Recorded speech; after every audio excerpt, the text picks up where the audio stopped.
जय श्री कृष्णा। राधे राधे दोस्तों, आप सभी का हमारे YouTube चैनल भक्ति लड्डू गोपाल में स्वागत है।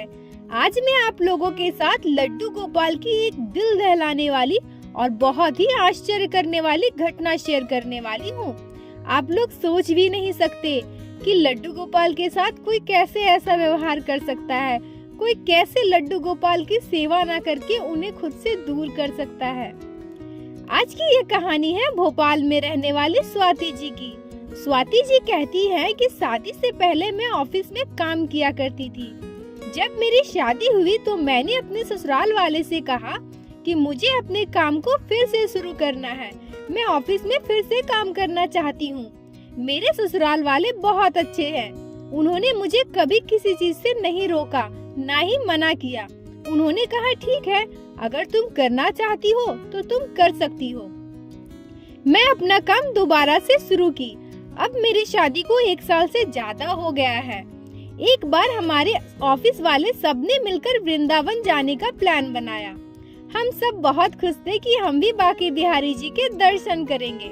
खुशी खुशी हम सब ने अपने पैकिंग में लग गए। हम सब लोग वृंदावन के लिए गए। वृंदावन में जाकर हर एक मंदिर के अच्छे से दर्शन हुए। हम सब वहां जाकर बहुत ही आनंदित थे, बहुत ही अच्छा महसूस हो रहा था, खुशी हो रही थी हम लोगों को। वहां से जब हम वापस आ रहे थे तो वहां आसपास बहुत सारी दुकानें थी। मैं देखी वहां बहुत सारे प्यारे प्यारे लड्डू गोपाल जी मिल रहे थे। लड्डू गोपाल की बहुत ही प्यारी प्यारी मूर्तियां देखकर मुझे बहुत अच्छा लगा। मैं सोच रही थी कि मैं अपने सासू माँ के लिए क्या लेकर जाऊं। मुझे लगा मैं तो ऑफिस में रहती हूँ, मैं लड्डू गोपाल की सेवा तो बिल्कुल नहीं कर पाऊंगी, पर माँ जी तो घर पे रहती है, वो बहुत ही प्यार से लड्डू गोपाल की सेवा करेंगी। इसलिए मैं उनके लिए एक प्यारा सा छोटा सा लड्डू गोपाल ले आई। लड्डू गोपाल के साथ साथ मैंने उनके लिए बहुत सारी पोशाकें, ज्वेलरी, सोने के लिए बेड वहाँ से खरीद के लड्डू गोपाल के सारी चीजें मैं लेकर आई। वृंदावन से घर वापस आने पर मैंने अपने माँ जी से कहा, माँ जी मुझे वहाँ कुछ समझ नहीं आ रहा था कि मैं आपके लिए वहाँ से क्या लेकर आऊँ। मुझे वहाँ लड्डू गोपाल के बहुत ही प्यारे प्यारे विग्रह देखने को मिले। मुझे बहुत ही प्यारे लग रहे थे बाल गोपाल, इसलिए मैं आपके लिए प्यारा सा लड्डू गोपाल लेकर आई हूँ। माँ जी भी खुश हो गई और लड्डू गोपाल की सेवा करना शुरू कर दी। मेरी सासू माँ लड्डू गोपाल की सेवा बहुत ही प्यार से करने लगी। सुबह उठकर लड्डू गोपाल को स्नान करवाना, उनका श्रृंगार करना, उन्हें भोग लगाना, रात को लड्डू गोपाल को शयन में देना, सारी चीजें मेरी सासू माँ बहुत ही प्यार से किया करती थी। अब हमारा जुड़ाव लड्डू गोपाल से बहुत ही ज्यादा हो गया था। मैं तो ऑफिस जाती थी, मुझे ये सब करने का बिल्कुल भी समय नहीं मिलता था, परंतु सुबह लड्डू गोपाल से और रात मेरी लड्डू गोपाल के दर्शन के साथ खत्म होती थी। मैं रोज सुबह उठकर सबसे पहले लड्डू गोपाल को देखने मंदिर में जाती थी। उसके बाद ऑफिस जाने से पहले उन्हें प्रणाम कर कर बाहर निकलती थी। जब मैं घर आती थी तो सबसे पहले लड्डू गोपाल के पास जाकर उनसे ढेर सारी बात किया करती थी। परंतु अचानक हमारे घर में कुछ ऐसा हुआ जो मैंने कभी सोचा भी नहीं था। मेरी माँ जी ने लड्डू गोपाल की सेवा बिल्कुल ही बंद कर दी। मैंने एक दिन माँ जी से पूछा, माँ जी कितने दिनों से देख रही हूँ लड्डू गोपाल वही कपड़े पहने हुए हैं, आपने उन्हें स्नान नहीं करवाया, आप उन्हें भोग नहीं लगाती क्या? मेरी सासू माँ ने बहुत ही गुस्से में मुझे जवाब दिया, तुमने लड्डू गोपाल को किससे पूछ कर लाया है? तुम्हें पता है ना मेरी तबीयत ठीक नहीं रहती, मैं इनकी सेवा नहीं कर सकती, मुझे खुद अपने काम के लिए समय नहीं मिलता, मैं लड्डू गोपाल को स्नान करवाऊं, भोग लगाऊं, उन्हें शयन में दूं, ये सब चीजें मुझसे नहीं होगी। मैंने कहा, माँ जी आप तो इतने प्यार से लड्डू गोपाल की सेवा किया करती थी, आज आप ऐसा क्यों बोल रही हैं? माँ जी ने मुझसे कहा, मेरी तबीयत ठीक नहीं रहती, अब मुझे रोज रोज ये सब काम मुझसे नहीं होगा, तुम लाई हो तुम ही समझो, इनका क्या करना है, मुझे बस इनसे छुटकारा चाहिए। मैंने कभी नहीं सोचा था कि मेरी माँ जी लड्डू गोपाल के लिए ऐसा कहेंगी, मुझे बहुत बुरा लगा। मैंने गुस्से में कहा, ठीक है मैं लाई हूँ तो मैं ही समझूंगी, फिर मैं कल जाकर इन्हें नदी में प्रवाह कर दूंगी। माँ जी भी बहुत गुस्से में मुझे जवाब दिया, तुम्हें जो करना है करो, बस मुझे इससे छुटकारा दो, मुझसे ये सब नहीं होता।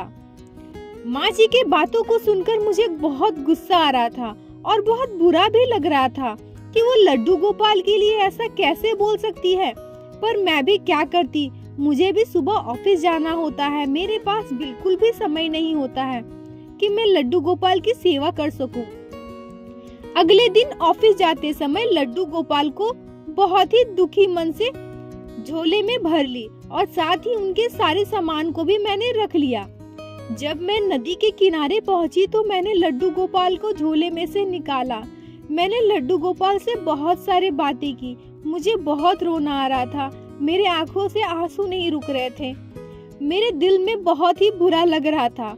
सुबह उठकर लड्डू गोपाल को देखना, शाम को ऑफिस से घर जाकर सबसे पहले लड्डू गोपाल से ढेर सारी बातें करना, ये सब सोचकर मुझे बहुत रोना आ रहा था। मैंने लड्डू गोपाल से कहा, आप मुझे प्राणों से भी प्रिय हो, लेकिन मैं क्या करूं, मुझे कुछ समझ नहीं आ रहा। आज आपको खुद से दूर कर रही हूं। ये सब मेरी ही गलती है। मैंने ही आपको वृंदावन से माँ जी से बिना पूछकर लेकर आई हूँ। आज मेरी वजह से ही ये सब हो रहा है। मैं ही अपने हाथों से आपको नदी में प्रवाह कर रही हूँ। मुझे माफ कर दीजिए। आज मुझसे इतनी बड़ी गलती हो रही है। मैं इतना बड़ा पाप करने जा रही हूँ। मैं लड्डू गोपाल को हाथ में लिए रो रही थी। रोते रोते मैं बोली, हे राधा रानी, आज से लड्डू गोपाल की जिम्मेदारी मैं आपको सौंपती हूँ। आप इनका अच्छे से ख्याल रखना। मेरे लड्डू गोपाल जहाँ भी रहे बहुत ही अच्छे से रहे, इनकी सेवा अच्छे से हो। इतना कहकर मैंने जैसे ही लड्डू गोपाल को पानी में प्रवाहित करने के लिए हाथ उठाया, किसी ने पीछे से मेरा हाथ पकड़ लिया।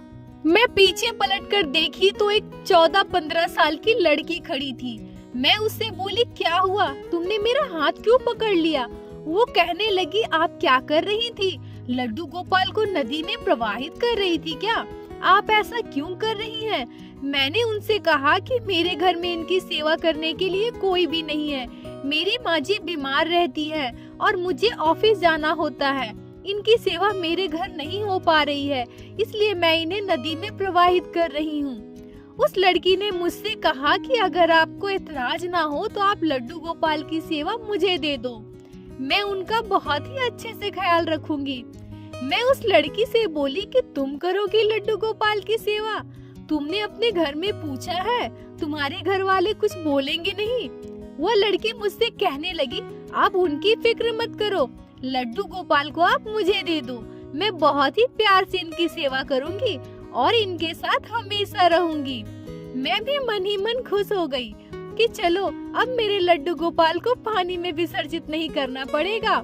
यह लड़की जब कह रही है तो लड्डू गोपाल की सेवा अच्छे से जरूर करेगी। मैं भी खुशी खुशी लड्डू गोपाल को उनको दे दी और उनका सारा सामान भी मैंने उस लड़की को दे दिया। मैंने कहा, मेरे लड्डू गोपाल की अच्छे से ख्याल रखना।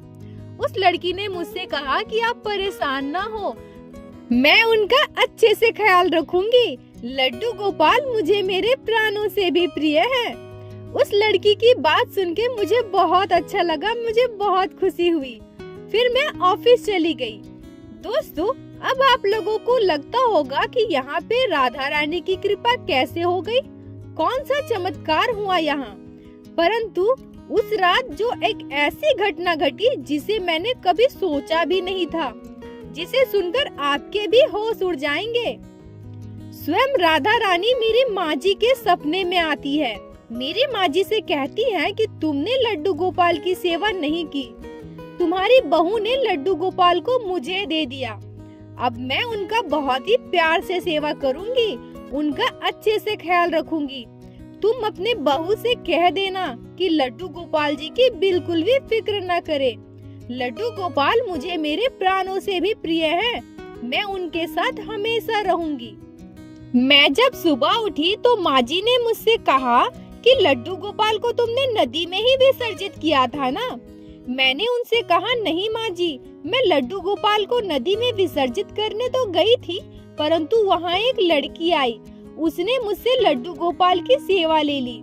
मुझे भी लगा कि ठीक है, लड्डू गोपाल की सेवा कोई खुद से करना चाहता है। और उस लड़की ने यह भी कहा कि मैं उनका अच्छे से ख्याल रखूंगी, उनके साथ हमेशा रहूंगी। लड्डू गोपाल मुझे मेरे प्राणों से भी प्रिय हैं। ये सब लड़की बोल रही थी तो मुझे भी लगा कि चलो ठीक है, मैं लड्डू गोपाल की सेवा उन्हें दे देती हूँ, क्योंकि वो लड़की बहुत ही प्यार से उनकी सेवा करना चाहती थी। मेरी सासू माँ बिल्कुल ही चौंक गई। उन्होंने मुझसे कहा कि राधा रानी स्वयं आई थी तुम्हें रोकने के लिए। तुम लड्डू गोपाल को पानी में विसर्जित ना करो, इसलिए उन्होंने तुमसे लड्डू गोपाल की सेवा ले ली। उसके बाद माँ जी ने मुझे अपने सपने की पूरी बात बताई। हम दोनों की बातें बिल्कुल मिल रही थी। मेरे साथ पिछले दिन जो कुछ भी हुआ और लड्डू गोपाल की सेवा उस लड़की ने ले ली, और माँ जी ने जो सारी बातें सपने में देखी, वो सारी बातें मिल रही थी। मैं समझ गई कि राधा रानी स्वयं आई थी मुझे लड्डू गोपाल को नदी में प्रवाहित करने से रोकने के लिए, और उनकी सेवा भी खुद लेकर गई।